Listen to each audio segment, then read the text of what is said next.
I think it will be really special to be able to knit a jumper or a sweater from such a special yarn that I haven't used yet, and that is the Cardiff cashmere. Did not have the skills, and still currently do not have the skills.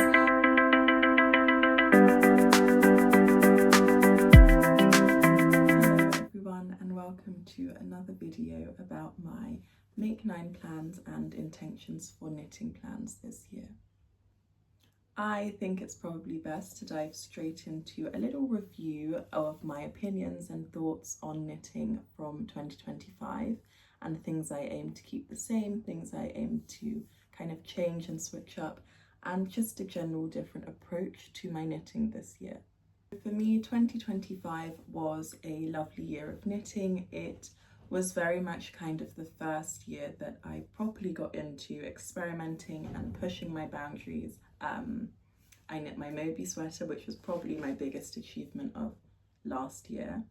But I also knit some simple stockinette jumpers. I did a test knit, mittens and slippers, and I also went to a yarn festival and just kind of immersed myself more in the world of knitting.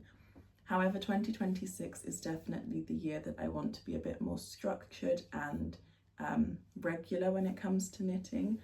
I definitely was very caught up in the excitement last year of 2026, and I'm still just as excited about knitting this year. However, the things I knit this year, I definitely want to be more focused, in line with what I wear in my wardrobe, and very much special pieces that I will value and wear for the next 10, hopefully 15 years if I keep mending them and looking after them properly. So going into the new year, I have some knitting resolutions, I would like to call them, and the first one is definitely planning my makes well in advance of making them. I'm definitely someone that works well with structure and quite often get caught up in a yarn shop buying lots of yarn and thinking I'm going to make something beautiful out of this, getting home and not really knowing what to make from it. This year I have decided to make a Make 9 because I think having a Make 9 definitely puts me on a track. I have thought about every single piece in my Make 9 very, very clearly and for a long time, and I think it's a really beautiful combination of knits that I will love and cherish for years and years to come. I have also prioritised different fibre choices this year. Unpopular opinion, but I have found out I'm not the biggest fan of mohair. I have very sensitive skin. Some alpaca yarn also doesn't sit very well with me, so I will be prioritising yarns and compositions such as lamb's wool, merino wool, British wool and cashmere. I know that cashmere can be a lot more expensive. I was lucky enough this year to be gifted some yarn kind of vouchers for jumper quantities of yarn that I would like to do this year. And I think, bearing in mind I'm quite a slow knitter, I think my Make 9 will be a comprehensive list of all the big things I make this year. I would also really like to make a pair of socks and some more mittens this year. However, I don't really classify those as big makes as such because they're not a big statement piece in my wardrobe. So I think this Make 9 list will be the list that I stick to this year. I know that some makers can make kind of 30 to 40 pieces a year. However, I don't have the time, nor do I knit that quickly as much as I would love to. And that's okay. I think I've realised over 2025 that I can make some really special pieces that I value. And even if it's just 1 or 2 pieces a year, but they're really special, then that's what's important to me, rather than having 20 pieces that, although they're very beautiful when I make them, I can't use every single piece all the time. To round up, in 2026, I am planning to use mostly British wool, Swiss or Germanic wool, whatever is available to me and local to the area. I also would like to prioritize cashmere because that's the softest luxury fibre that I can work with. Alpaca and mohair just don't agree with my skin, sadly. As much as I love the look of them, and I have just completed a test knit using mohair, it will be something that I limit the use of this year. I will also be making most of my pieces in fairly neutral colours. This doesn't necessarily mean all pieces will be beige or brown. However, it does mean that they all fit into my colour palette. I am definitely an autumnal palette. I suit browns, beige, green, reds, burgundies, but I also love pink. So I think that will be the colour scheme that I'm going for this year. And having put together my Make 9, I've definitely thought of some yarns that would work well with the pieces, as well as the colours I would potentially knit them with, and also any of the kind of notions, buttons, accessories that I will use for cardigans, etc. So without further ado, let's dive into my Make 9 and discuss my knitting plans for 2026. The first thing on my Make 9 is actually something that I've started already. It's on the needles, and I have just completed the first, the only trapezoid at the back of the jumper. I am starting off the year making the Scarlet Sweater by PetiteKnit. It has a beautiful kind of I-cord effect going down the front and the back, and it's also traced along the shoulder panels at the back. The yarn that I have chosen to do this in is the Wooltops Cozy DK Held Single. This is a yarn that I picked up at the Knit and Stitch Yarn Festival last year in November, and I worked with it in a test knit last year in the cream colour, and it was an absolute pleasure to work with. So as the Scarlet Sweater is knit up on 3mm needles, it's very fine and it will take a very long time. Holding this single creates the perfect soft but rustic enough feel, and I have a feeling that it will last for years to come and be just as beautiful year on year. I find the turtleneck effect really beautiful, and it is definitely a design and shape that I gravitate towards more when buying tops and jumpers outside of my knitting sphere. When I go to a shop, I definitely look for either V-necks or turtlenecks, and so I think taking that element that I gravitate to in my kind of non-knitted wardrobe is also something that's good to bring into my knitted wardrobe, as they are the cuts and designs that I like the most. Finally, I have tried to organise my Make 9 in a way that knitting throughout the year, each knit works quite well with the season that we're going into. So I feel like the Scarlet Sweater is perfect for going into spring, a pop of colour. I think especially in January at the moment, it can be very grey and dull. It's very, very grey in England at the moment, and there is barely any sunshine. So I think having something on your needles that's bright and happy is a great way to kind of also enlighten your mood and make you cheerful and happy whenever you knit on it. So that is my first item on my Make 9, and it's the Scarlet Sweater by PetiteKnit. The second thing on my Make 9 is a vintage pattern off of Etsy that I have already bought and started casting on. It is the Ross Sweater, and it's a beautiful Icelandic colourwork jumper that has a colourwork yoke and colourwork details on the sleeves. And this is a gift knit for my boyfriend. For Christmas, I gifted him a voucher to have a hand knit item this year. And straight off the mark, he said he wanted a colourwork yoke jumper, a vintage style, very baggy and oversized. And so he gave me this pattern and said, would I be able to do this one? And we chose the yarn, which is the Austermann Inca Nature Colour, and it's an Alpaca and Merino mix. I've never heard of this yarn company before, but I have to say, for someone who's very sensitive to alpaca, it is one of the softest yarns I've ever felt, and that does make me worry that there will be a bit of pilling, but I think once I give it to him, that's kind of his problem to deal with. He can defill it in his own time. The colour work of the jumper is knit up in Lang Yarn's Merino Plus, and this is a worsted Aran weight yarn. The colours I have picked are navy blues, burgundies and browns, which are some of his favourite colours, so I think this will work up very beautifully. I have never actually knit a colourwork piece. This is definitely a learning pattern of the year.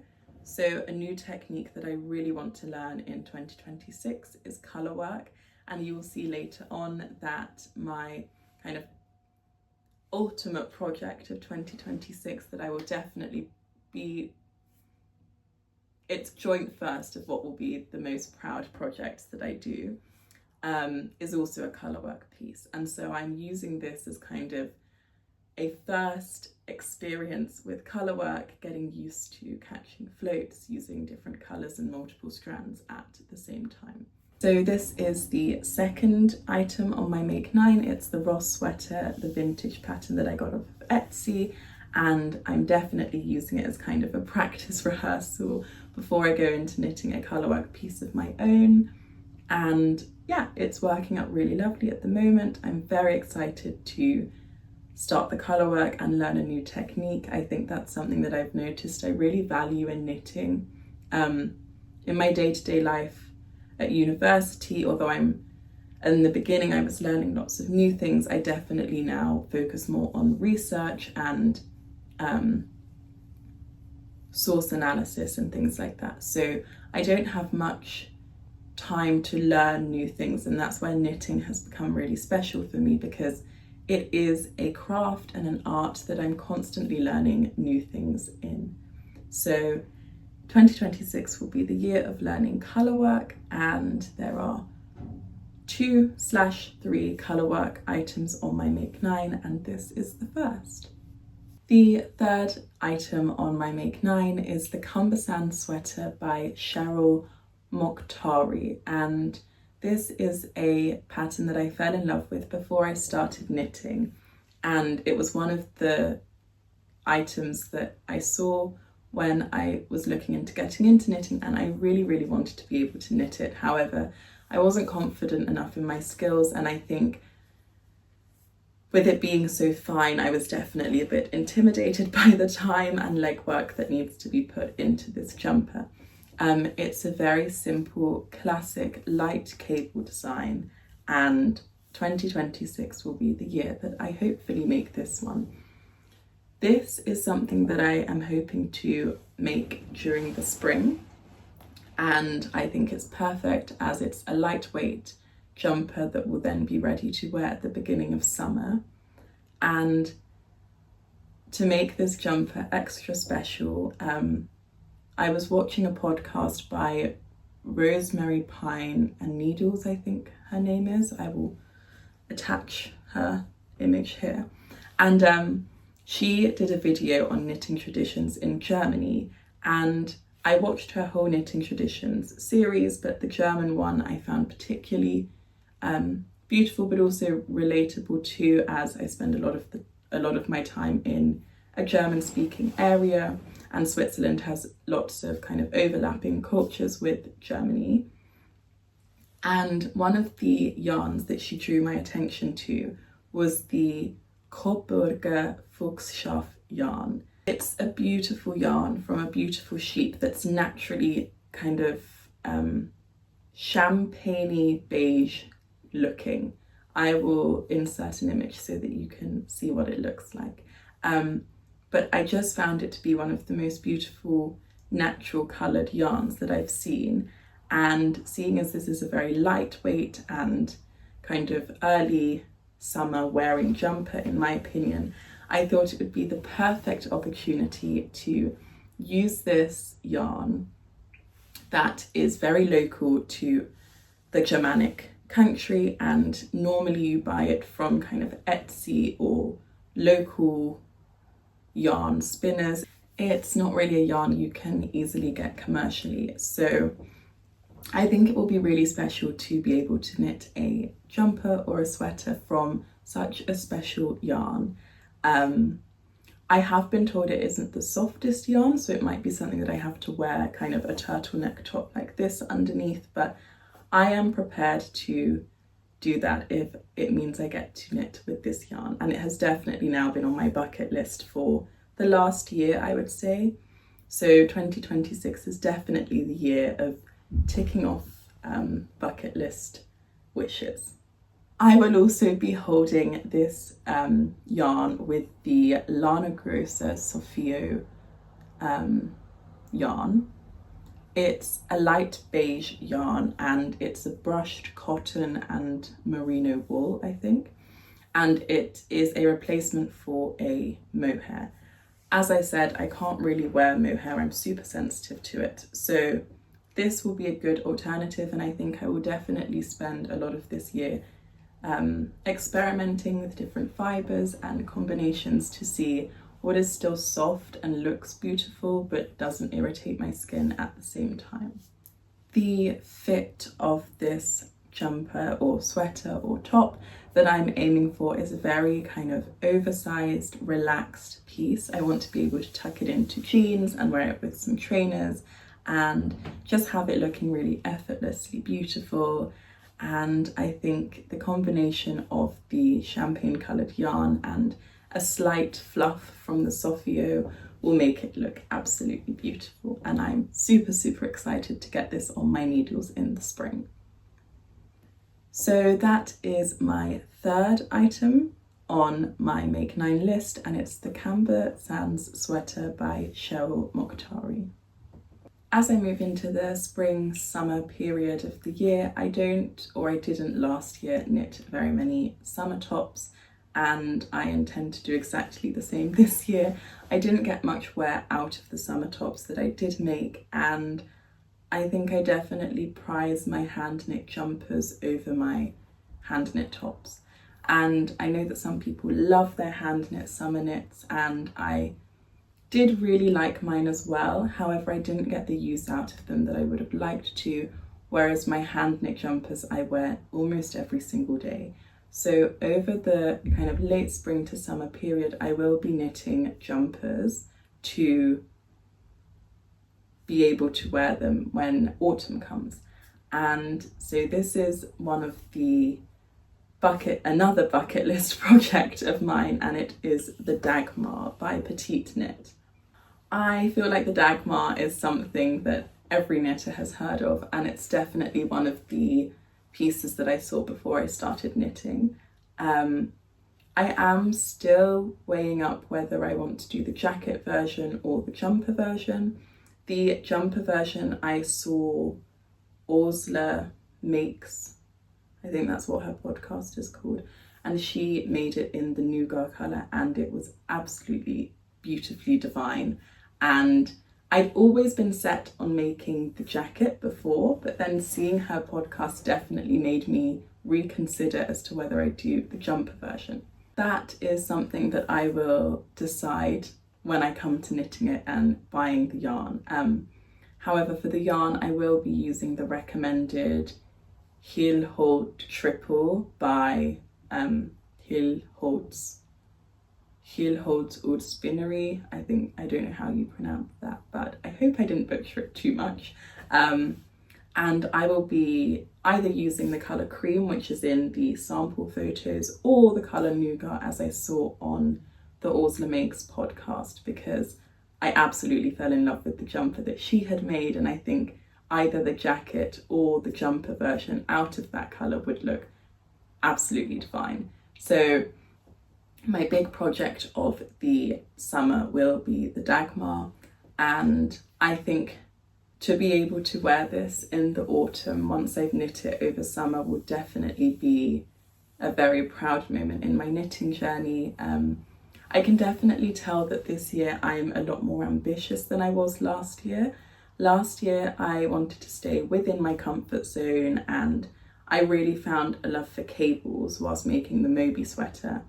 And so that's something that I want to do more in 2026. I want to really prioritise cables because I find them beautiful, and I would get so much use out of them, out of the pieces that have the cables on. But also 2026 is, as I'm going through this list, I am realizing it is definitely the year where all of my visions of things I wanted to achieve in knitting, when you start knitting and you see all of these beautiful pieces, but you don't quite have the experience and knowledge to be able to cast them on. 2026 is definitely seeming like the year that I have the confidence and the ability to knit a lot more special, timeless heirloom pieces. And so I think the Dagmar will be a very big milestone in my knitting journey. I think if I'm able to knit that by the end of summer or throughout the year, I will be able to prove to myself that I can knit things that I always dreamed of knitting when I started. So that is the fourth item on my Make 9, and one that I am very, very excited to cast on. So yeah, that is the Dagmar by PetiteKnit. The fifth thing on my Make 9 is also something that I would like to go into the autumnal season having, and that is the Rotate Loop Vest by Other Loops. This is a pattern that I find effortlessly beautiful and chic, and I think layered over either another jumper or a turtleneck or a polo or just a long sleeve t-shirt, it can elevate any outfit from very basic and comfy looking to effortlessly beautiful. And I love kind of the relaxed cables that go down it. I've never knit a slip over. That is something that I also wanted to do in 2026. And I was toying between this one and the Yuri's slipover by PetiteKnit. I think that's what it's called. However, I really liked the kind of oversized slouchy look of this one, and the Yuri's one, as beautiful as it is, does look a bit boxy. I am quite top heavy just in my build, and I don't think the Euro sweater would be particularly flattering on my body type. As much as I love the pattern and I do think it's a beautiful, beautiful piece, maybe the jumper version is something that I will aim to knit next year in 2027. But for now, the Yuri's collection is definitely taking the back seat because, as I said at the beginning of this video, I want to take in some of the habits that I have when I go shopping for knitwear and tops into my knitted wardrobe. Because as I said at the beginning, I definitely want to bring in kind of the mindset that I have when looking to buy things into my knitted wardrobe. For me, my knitted items are my most prized objects in my wardrobe, and I think everything that I make from now on, going forward, needs to be a lot more intentional and suited to my fashion sense and things that I do wear and will use, and not only use but feel beautiful wearing them. So this Rotate Loop sweater will be knit from a very special yarn that I haven't used yet, and that is the Cardiff Cashmere. As I said at the beginning of the video, was lucky enough to be gifted some kind of vouchers for sweater quantities of yarn, and this will be a Christmas gift from my family to me. It will be the Cardiff Cashmere, and I haven't decided whether to do the neutral colour yet or the cream colour, but I have plenty of time to decide the colours. But I think kind of a neutrals, beige, cream, brown look is what I'm going for. I think having any piece in your wardrobe that's knitted purely from cashmere is such a special piece, and probably not one that I will be able to do very often. And so, although I want to knit some things this year which are full of colour and life and kind of beautiful vivacity, I do want to keep some pieces just timelessly classic, and this will be one of those pieces. I will use the cashmere large. I think it comes in 3 sizes. I think it's small, classic and large. However, to meet gauge and to make the kind of dense material that I'm definitely gravitating more towards, the Cardiff Cashmere Large is the most kind of compatible with the vision that I have for this vest and for what I want it to be when it's done knitting. I am so excited to knit this vest. I have heard the best reviews about Cardiff Cashmere. Apparently it's a dream to work with, it's super soft, and the finished project is unmatched. So the fifth item on my Make 9 list, which is the Rotate Loop Vest, will be probably the most luxurious yarn choice of the year. And I'm really, really excited to cast this on and have this ready for the transitional period between summer and autumn, and I will be so proud wearing it. So that is the fifth item on my Make 9, and also equally excited about it. I think everything on this list is definitely a reflection of me as a character, of my wardrobe, of kind of my aims and ambitions with knitting this year. And as I said at the introduction of the video, I'm not a super quick knitter, and so I think these 9 objects will be kind of the 9 main objects I make of this year, and I'm so excited to cast on every single one. I think they will all be process-wise a dream to knit, and product-wise, like finished object, just some of the most prized and valuable items in my wardrobe. The sixth item on my Make 9 list are the Sailor Slippers by Annie Germain. Last year I made a pair of felted slippers and I used a free pattern off of Etsy, and my boyfriend absolutely loves them. He wears them every single day when he's back home, and this year I want to make myself a pair of slippers and maybe him a second pair for here in England. I have spent lots of time looking at all of the different Ravelry project photos to look for colour combinations that I want to work with and kind of the finished look that I want. Although I want to make matching slippers, I don't want them to be the same colour. I definitely love pinks and reds and greens, and I think that project photo that I saw with the pink and red stripes with the green trim is something that I will be going for with my slippers. However, for him, he definitely prefers more blues and greens, so I will let him choose his colours, because if you put time and effort into knitting things, you want them to be perfect for the person receiving them. And yeah. I know that the Sailor Slippers were really, really popular last year, and seeing so many podcasts with these slippers featuring definitely made me want to cast on a pair of my own. And I think for kind of moving into autumn and winter time, it would be lovely to have a nice pair of cozy slippers to slip on in an evening and look really, really beautiful. I think I would get kind of the grippy, there's a grippy thing that you can put on the bottom of the slippers and it stops you from sliding all over the place. And my boyfriend quite often, like, he slides all over the house in his, but I don't really want to slide all over the house in mine. So yes, so I've seen lots of people kind of sliding around the house in their slippers, and my boyfriend definitely does the same at home. However, I prefer a little bit more stability on my feet, so I will be getting the grippy stuff that goes on the bottom of the slippers so that I'm not falling all over the place. And the yarn I would use is the recommended Drops Snow.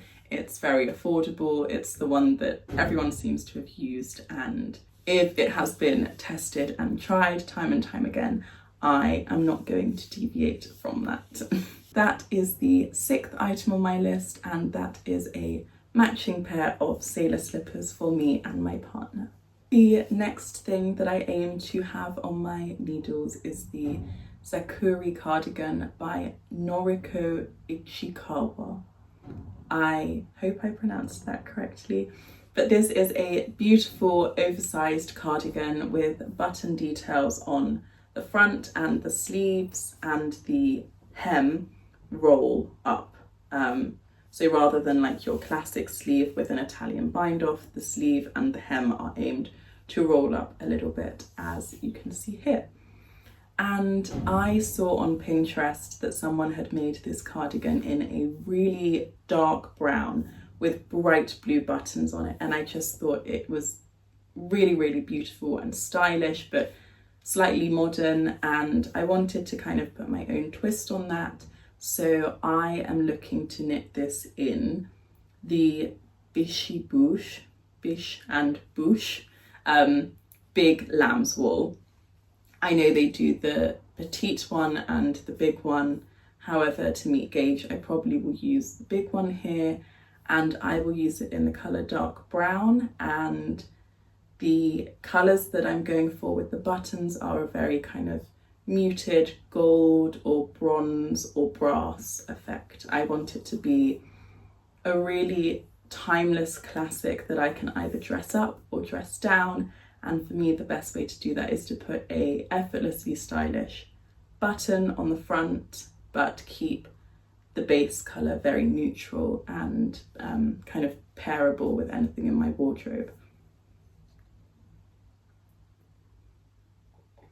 I have never knitted from this designer before, however all of the project photos look really good, and I've heard that the patterns are really well written, really well put together, and the finished product is beautiful. So I will knit this cardigan one size bigger so that I do get that kind of oversized slouchy effect that I'm going for, and I'm really, really excited to cast this one on as well. This will be the first cardigan and only cardigan on my Make 9. As much as I love the finished object of a cardigan, I am not the biggest fan of knitting it. I don't know if this pattern includes steeking, however, constantly working back and forth on your needles, I would much prefer to sit down and work in the round, because for me it's very effortless. I mean, I know this is just stockinette and it's also not very complicated. However, this is the only cardigan that I'm doing of 2026 because for me they are just a bit more painstaking than a normal in the round jumper. Even if it includes cabling, I definitely prefer to work in the round than back and forth. So that is number 7 on my Make 9, and it is the Sakura cardigan by Noriko Ichikawa. The 8th and 9th patterns I aim to work in tandem, like simultaneously. Normally I am a very monogamous knitter, or at maximum I might have 2 things on the needles at the same time. However, for number 8 and 9, they will definitely be on the needles at the same time, because one is very complex and one is very simple, and I think being able to switch from complex to simple will be really good for my brain, for my headspace, just for keeping the complex pattern kind of short, focused, and so that I don't lose focus whilst knitting it. So number 8 on my Make 9 is the Hannah sweater with the O-neck by PetiteKnit. This is definitely a bit of a Barbar inspired turtleneck jumper, and when I first saw the Barbar jumpers I wasn't particularly taken by them. However, I've seen lots of knitters trying to recreate them, and increasingly I've grown to them, and I think this jumper is perfectly timeless, beautifully crafted, and a bit more of a less bold, in your face jumper as the Barbar is. As beautiful as the Barbar is, I do find the neckline a bit too big, and this one is just a bit more toned down than that. And I also like the more cropped fitting of the Hannah sweater than the kind of original Barbar photos. I will be knitting this in the recommended yarn, which is the Sandnes Garn Atlas, and for this I'm still choosing between whether to do it in kind of a dark green, a forest green, which I think could look really beautiful. I wear lots of green and it really suits my skin colour, and I don't know, I've never knit something in green. I think it would be really cool and chic to have, you know, like a green turtleneck that's very moody and you can wear with some dark jeans and some black boots. So that's option one. Option two would be, again, to do it in a dark brown. However, as I will have just knitted the Zakuri cardigan before, I do think doing it in a forest green would be a bit more inspiring and would make me want to knit on it more because it's a change from the previous one.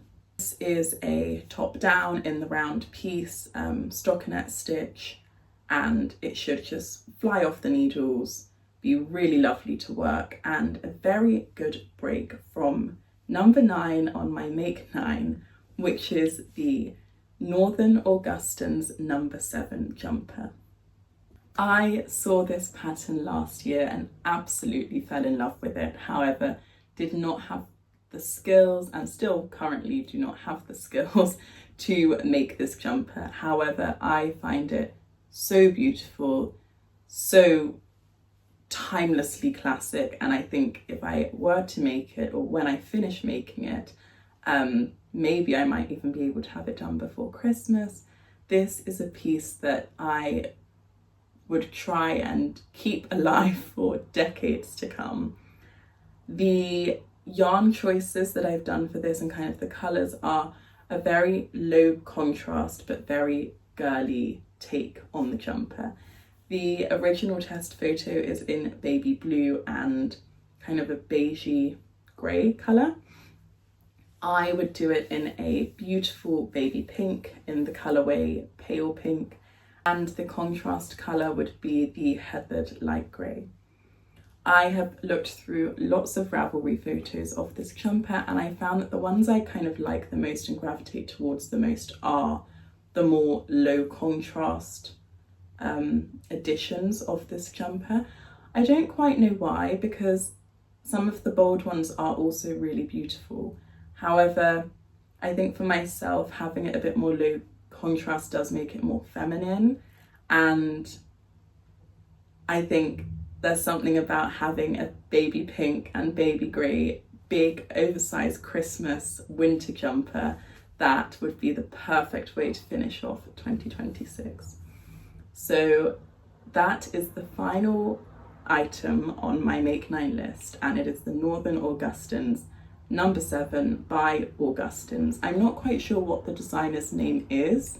Her patterns are absolutely beautiful, and I hope in years to come that I can do more of them, and I hope that this is the first one that I create. Oh, I forgot to mention that the yarn is the Hillersvåg Sol. This is a kind of light DK weight yarn and the colour choice is quite broad. I spent a lot of time looking at the colours as to which ones to do, but I fell in love with the combination of light grey and pale pink. So that is the roundup of my Make 9, and as you can probably tell, I'm absolutely buzzing to get all of these casted on onto my needles. I hope you have enjoyed listening to my intentions, my reflections and my plans for this year, and I hope to see you in the next video. If you have any kind of opinions on the colours or whether to do the jumper or the jacket or any pieces of advice moving forwards, I would love to see them in the comments below. If you enjoyed this video, give it a thumbs up and feel free to subscribe. It would be really lovely to see this community growing, and I'm so grateful for everyone that came onto the last video. It's been lovely to know that people are watching the videos and enjoying my content. Until then, and until the next video, have a lovely, lovely evening, weekend, week, month, however long it will be. Happy knitting, keep crafting, and I will see you in the next one. Bye!